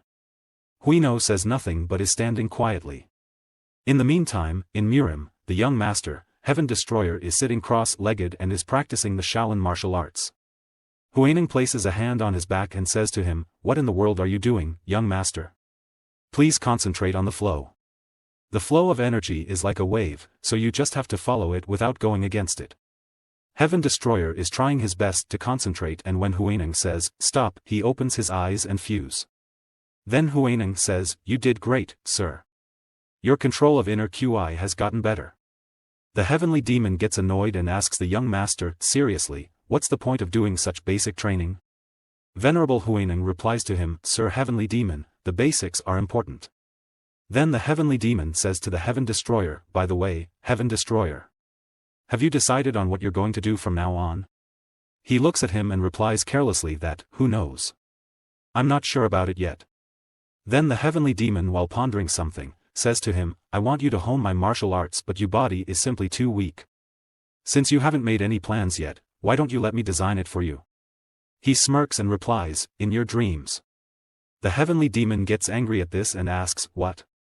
Then the Heaven Destroyer lays on the ground with his arms folded behind his head and then says to them, "Even if I don't have any big plans, I'll do whatever my heart tells me to do. I don't want to give anything up again, you know." The heavenly demon smiles like an evil and then says to the young master that, "All right. Don't give it up, then. It's not bad to live in the world and achieve everything you want to." But the Huineng, being realistic and serious, says to him, "Sir, if you look at the dark side of life, what seems to be disturbed in the eyes, is also flowing according to the order. Don't waste your life on vain obsession and vanity.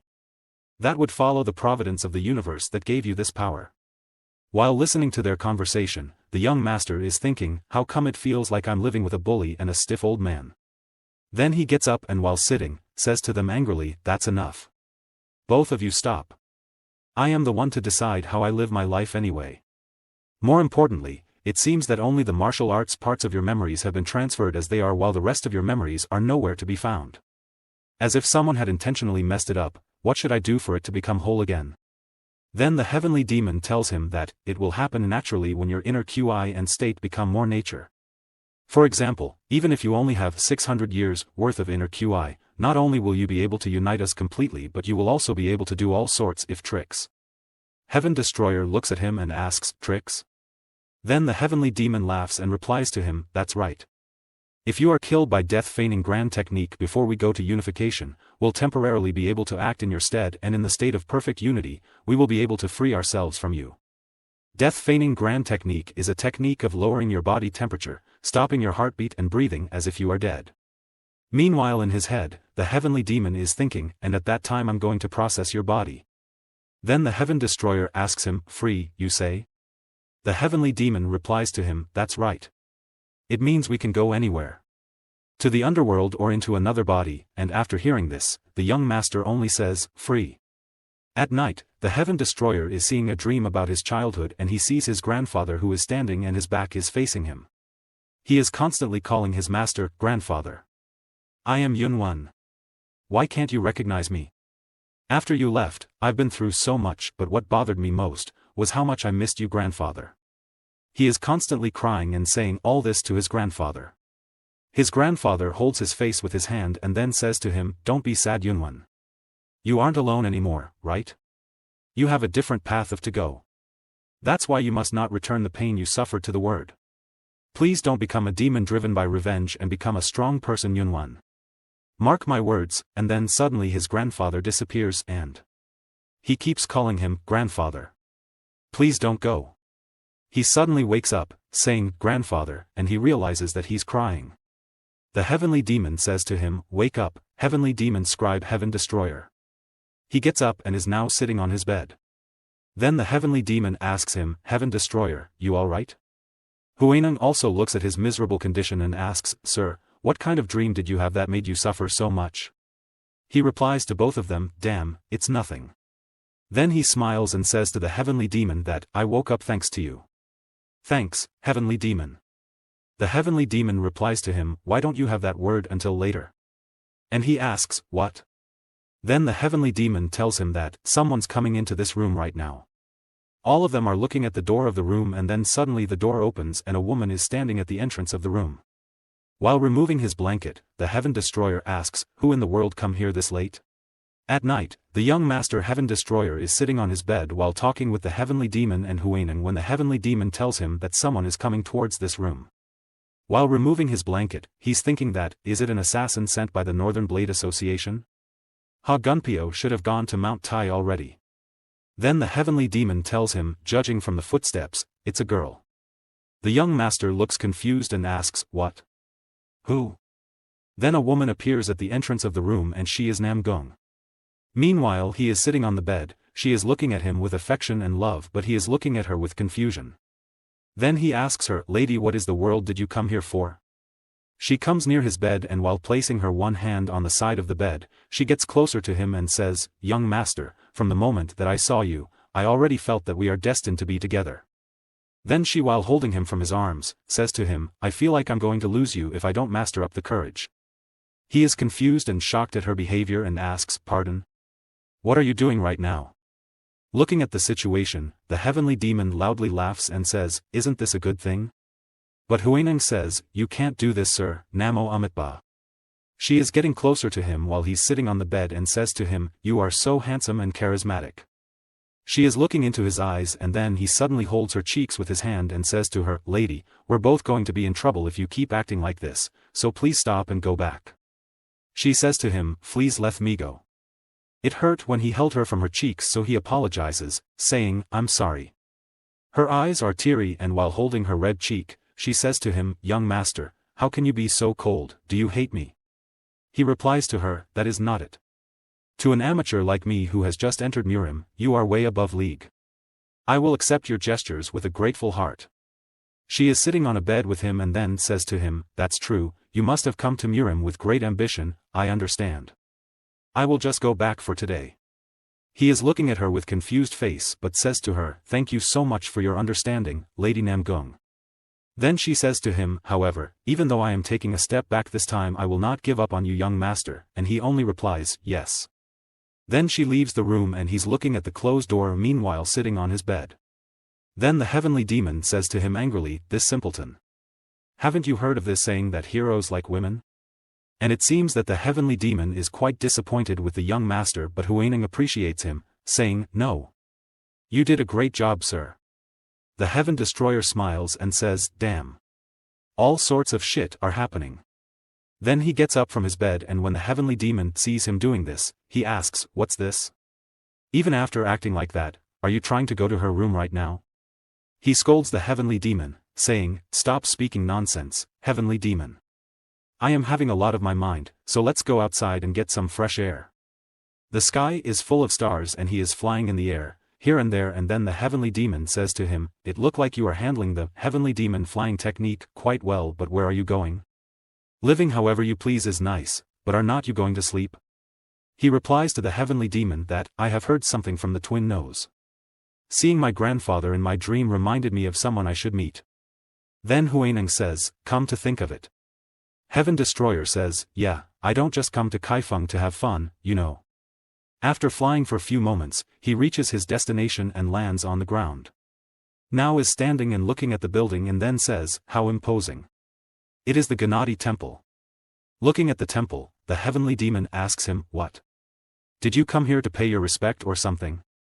Then he replies, no, while flying again in the air and tells him that, according to the twin nose, the beggar gang's HQ is in this place. In the beggar gang, the number of knots on waist indicates identity. The two beggars appear there with the knives in their hands and while looking at them, he's thinking that, there are 2 knots of their waists. They should be informants of the beggar gang. The information I heard from Namgung Hyukrian is quite useful. Then one beggar whose one eye is covered with an eye patch, asks the young master, who are you? What business do you have here? The young master smiles and replies to him, my name is Wen Yun. I came here to see the formal leader of the beggar gang, Sir Lung Chanho. Both of them gets far away from him, saying, Wen Yun? And he's looking at them with confused face. Then he asks, are you perhaps the jade-faced divine dragon great warrior Wen Yun? He asks, jade-faced divine dragon? I don't know when I got that nickname that I don't know about but it's true that I am Wen Yun. Then that beggar asks the Heaven Destroyer, are not you the one who had a class with the Northern Blade Association yesterday at the Northern Neutrality Pavilion? He replies to his question, that's me.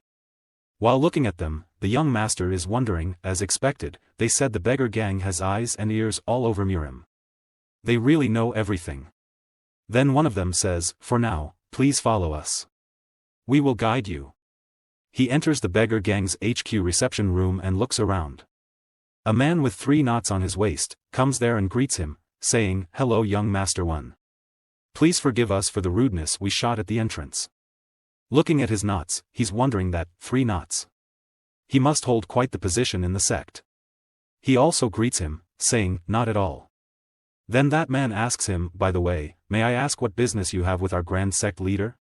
Heaven Destroyer takes out the Emperor's token from his shirt and hands over it to him, saying, can you show this to him, then he should know why I came here. He looks at the token and replies, I understand. Then the Heaven Destroyer sits on the chair. Meanwhile that man, while leaving from there, greets him, saying, then please wait a moment. I will inform the Grand Set leader immediately. The young master says, excuse me, by the way. And he asks, do you need anything? Then the Heaven Destroyer says to him, you seem to do me a favor without asking anything. May I ask the reason why? That man laughs and replies to him that our beggar gang and the Northern Blade Association can be considered enemies in Kaifeng. It's so refreshing to hear how you humiliated those bastard, young master. Although I don't know what kind of connection you have with our grand sect leader, we are also interested in what you will do, young master. That's why you don't have to feel indebted to me, and he replies, I see. Then that man says to him nicely that, then, I will come back. Please make yourself at home. The Heaven Destroyer looks around and is thinking, at any rate, it may not be flashy but the structure of their HQ is excellent. Unlike their appearance, the beggar gang is a force to be reckoned with. Looks like there's a steep price to pay if I look down on them as mere beggars. He was lost in his thoughts, when suddenly a man appears there while holding the token in his hand, and the Heaven Destroyer is stunned at his entry. The Heaven Destroyer looks at the knots on his waist and is wondering, that's an incredible amount of knots. That man shows the token to the Heaven Destroyer and asks him, is young master the one who brought this token here? The young master looks at him and replies, yes, that's correct. After the confirmation, the man bows down over his knees before him and loudly says, this lowly subject Peng Chanho greets your majesty, the emperor. Please forgive your lowly subject for his disloyalty. The Heaven Destroyer is utterly dumbfounded and is thinking, what is going on? Then the beggar King Chanho greets the young master, saying, from now on, I will risk my life to support you, your majesty. He is the beggar King Peng Chanho, beggar gang previous gang leader, grand gang leader. The Heaven Destroyer is looking at him, smiling and wondering, as expected. Then he remembers the time when Huino told him that, please go to Kaifeng to meet with the grand gang leader. You will need to use the emperor's token again. And then remembers about his dream which he saw last night when his grandfather said to him, don't be sad Yunwan. You are not alone now, aren't you? Recalling his dream, makes him happy and is thinking that, seriously, grandfather, I can't hold a candle to you. The tea is already being served on the table and Peng sits before him on a chair and asks, are Huino and Huano doing all right? The Heaven Destroyer replies to him, I bet they are, although it's been quite a while since I last saw them. Peng felt that he was uncomfortable, so he says to him, your majesty. Please speak comfortably with me. Then the young master replies to him frankly, no. I am more comfortable like this. What's more, I'm no longer the emperor, so you don't have to be so courteous with me. Then the beggar king, Peng again greets him out of the great respect and says, then this lowly subject will do as you said, your majesty. My lord, although I and the twin nose are the only forces His Majesty Taizu Imperial planted in Jianghu, whenever you order us, we will do our best to support you. Hearing this, the young master laughs a little and then greets him, saying, no, beggar Peng, I no longer wish to be involved in politics. Uncle is now, this era's hero. I have no intention engaging in the family quarrel again, so please don't say such a thing. Then the beggar king, after hearing this, replies to him, asking, I understand. In that case, what are you planning to do from now on, my lord? Hearing his question, the young master ponders for a while and then says to him, even though I am no longer the emperor, I can't live a miserable life, that's why I am thinking of reigning Jianghu as its emperor. If the beggar gang, led by beggar king and the twin nose join forces, most of the sects in Jianghu won't even be able to put up a proper fight. It's not impossible to get the big forces to surrender first, right? What do you think? Then the young master looks at the beggar Peng, who is listening to him with full concentration, and then continues, asking, "Beggar Peng, will you be able to cause a bloodbath for my sake?" After listening to him completely, Peng asks, "You want to call a bloodbath?" And the young master replies, "That's right." Then the beggar Peng says to the young master that our beggar gang isn't even affiliated with the 9 Sects Alliance, the 9 Orthodox Alliances. Do you know why? The young master replies, "I don't know." Then the Peng tells him the reason behind that: it was to maintain our gang's independent system. Even though our gang exists everywhere in Jianghu, great power and determination are required. If the gang members want to throw themselves into the fire fit and follow my order. However, everything we do is for the sake of the heaven's order. Then the beggar king smiles and says to the young master, "If you order it, even if it's wrong, we will carry it out with no questions asked." After this, the Heaven Destroyer is thinking, as expected, my grandfather truly had loyal subordinates. He could have simply brushed it off as a rude request from a little boy. Yet he remained faithful despite being the grand leader of such a strong force like the beggar gang. The longer I get to know him, the more I understand how increased grandfather was. Thinking this, the young master smiles and says to the beggar king, "I'm sorry, beggar king. It was simply a joke." Hearing this, Peng feels that he made a mistake and immediately replies, "Oh my! Did this old man commit disrespect without knowing it was a joke?" Heaven Destroyer laughs loudly and replies to him, "What respected? Just your word alone gave me so much confidence. When the time come when I need your help later, will you listen to my request again?" Peng greets him and replies obediently, "Of course." Then the sun sets in the west and both of them are still sitting on a chair, talking, and then the beggar king, Peng Chanho, asks him, "By the way, my lords, your name is already well known all over Kaifeng. I heard that you use Shaolin martial arts. May I ask what happened?" The young master replies to him, "It's too long to explain, so please hear it from the twin nose later," and then asks him, "By the way, are you attending the Righteous Path Grand Banquet?" He tells him that, "My disciple will be participating. If you are going, I will go and watch too, my lord." Then the Heaven Destroyer gets up from his chair, saying, "I will see you later then." When the Peng sees him leaving, says to him, "My lord, please wait a moment." Then the beggar king takes him to the wall and then touches the wall. As soon as he touches one brick, the wall slides and the young master is stunned to see that hidden room. Then the Peng says to the young master that, "Please follow me. I want to show you something." The young master is amazed to see the collection of the swords in that room, and there are variety of swords present in that room. The swords are also hanging with the roof the room, and looking at the swords, the Heaven Destroyer says, "What an incredible place." Looking at the swords, the heavenly demon says, "They have collected a lot." Then looking at the chains on the roof, the beggar king, Peng, says, "They are weapons that make your heart shudder just by looking at them."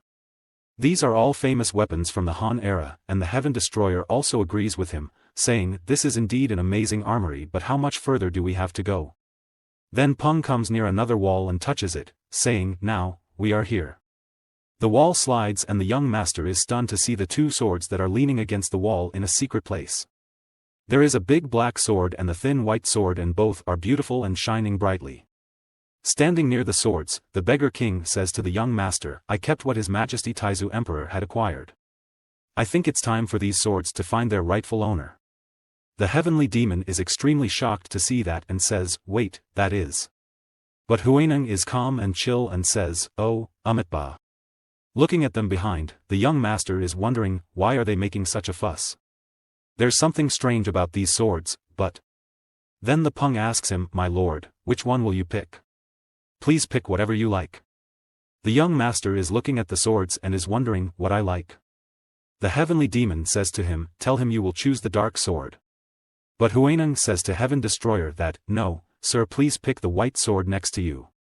The Heaven Destroyer is getting confused because of the choices and then smiles and asks the beggar king, "Beggar Peng, can't I take them both?" The beggar king laughs and replies to him that, "Why not? They are yours anyway. Please take them." The heavenly demon gets angry at this and says, even his greed knows no bounds. And Huineng says, "Amitba, even one is too much." Looking at the swords, the young master asks the beggar, "Why are you making such a fuss over these swords? Beggar Peng, do you know anything about the origin of these swords?" Then the beggar king tells him that, "Yes, of course, as far as I know, the dark sword is the heavenly demonic sword, while the white sword is the Ganjiang sword. Finally, the young master understood that why both of them were making fuss over the swords and says to the heavenly demon, heavenly demonic sword. So the reason you made such a fuss was because it was your sword? The heavenly demon replies to him angrily, so what? Can't I do that? Then looking at the white sword the young masters, says, well, aside from the heavenly demonic sword, this is the Ganjiang sword. The Ganjiang sword is a sword named after a famous swordsmith. Then the beggar king tells him that, the Ganjiang sword, it is said to have been made by a master during the Warring States era and it is also known as the Emperor's sword. The young master takes the swords with him and leaves the temple. He is walking through the streets and then goes to the group of his friends. The heavenly demonic sword and the Ganjiang swords are also with them. While touching the sword, he's wondering, the Emperor's sword? Then he reaches the genuine inn where all his friends are standing and gossiping. Then the Namgong Hyukrian looks at him, coming towards them and heads towards him and asks, where did you go, young master one?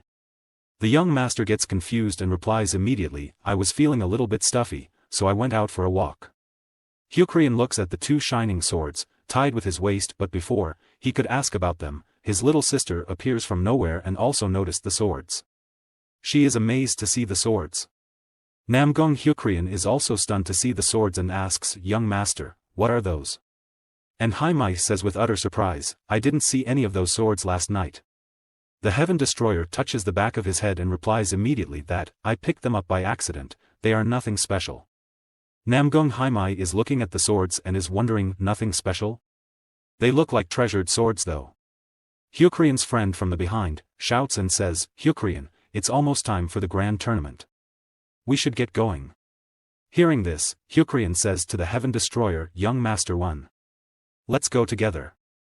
Venerable Jigong of Shaolin said he would also attend the grand tournament. Jigong is a depraved monk who stood up for the poor and injustice but ate meat and drank alcohol. They all heads towards the Yunxian and while walking, Hyukrian says to the young master, anyway, you're really amazing.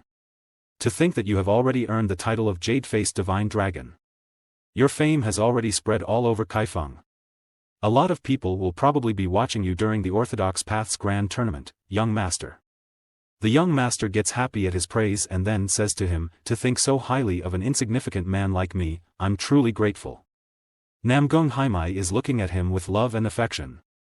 Then she says while looking at the young master's face with love that, there is nothing insignificant about you. Young master. Heaven Destroyer is wondering, I keep getting the feeling that something is wrong, and then thanks her, saying, thank you, lady. Then the young master looks at the huge building of the pavilion and is quite amazed to see that and says, anyway, what a magnificent pavilion. While looking at the pavilion, the Heaven Destroyer is wondering, to think I can see it from so far away. Northern Blade Association, the leading force of Jiangbei, both in name and in reality and the largest of the Orthodox Path's Great Four, which includes the Southern Blade Coalition, the Five Clan League, and the 9 Orthodox Alliances. 3 executives report directly to the association leader. Under them are the Guard Hall, the Demonic Sword Hall, the Blood Sword Hall, and Heavenly Sword Hall. Just below those 4 are the advisor, the general officer, and the inspector. The Iron Brigade is under the direct command of the general officer.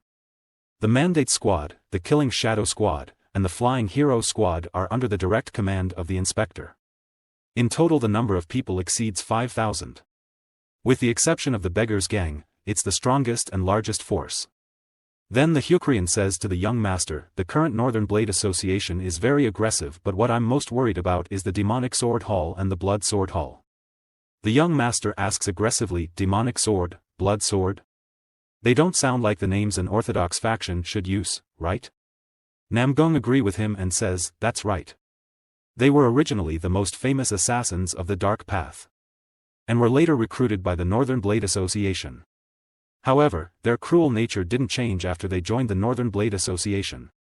Our 5 Clan League and the Southern Blade Coalition have expressed our concerns about them but the Northern Blade Association just brushed us aside. As a result, our 5 Clan League and the Northern Blade Association have never been on good terms. Then the young master says, former Dark Path members within the Northern Blade Association are suppressing the Dark Path, that's somewhat contradictory. The Heaven Destroyer is still amazed at the pavilion and says, anyway, what a huge pavilion. It must have cost a lot of money. One of his group fellows, comes near him and says in his ears that rumor has it that it cost 100,000 gold taels. Can you believe that? The young master is quite shocked and asks him, 100,000? Where did they get that kind of money? Hyukrian tells him, the primary source of income for the Northern Blade Association lies in its delivery business. They also run inns, liquor stores, pawn shops, etc. Then tells the young master in low voice that the dark path must have become a thorn in their side, since most of these businesses were run by the dark path sections. Then while pondering something, the young master says, I see. So, getting rid of the dark path and monopolizing those revenues would definitely bring them a tremendous amount of money. They were busy talking when a man who was riding a black horse is coming towards them and loudly says, out of the way. The pitch of the sound is very loud that everyone's ears get hurt by it, and looking at him, Namgung Hyukrian says angrily, damn, that sound was filled with inner QI. Looking at the man on the horse, Haimai asks her elder brother, who on earth is that person? The young master, Heaven Destroyer, moves forward and looking at him with shock, Hyukrian asks, young master? Young master is standing before that man and the man is looking at him with anger. Haimai says to the young master, it's dangerous. And Hyukrian loudly says, young master won. The heavenly demon also gets angry at his act and asks the young master aggressively, hey, are you going to fight a horse? The young master smiles like an evil and says, isn't it annoying? That recklessness, I mean. The horse is also laughing and moving towards him. Meanwhile Hyukrian is worried about the young master and says, you're going to get hit. And Haimai says, young master. The horse, while moving towards the young master, jumps over him and the Heaven Destroyer is looking at him with shock and the rider of the horse is also looking at him. The horse jumps and moves towards the other side and the young master is looking at him behind and then says to himself, seriously, can that horse fly? Namgung Haimai laughs loudly and asks the young master, wasn't you just acting cool for nothing? Hyukrian scolds his younger sister and then the other girl asks him, young master, are you okay? The heavenly demon smirks and asks the Heaven Destroyer, how pathetic. Why were you trying to act cool? The young master is extremely angry at his insult and says, that person was unbelievable. That level of horsemanship is rare even in the military. I never thought I would see horsemanship like that in the Jianghu, where people are less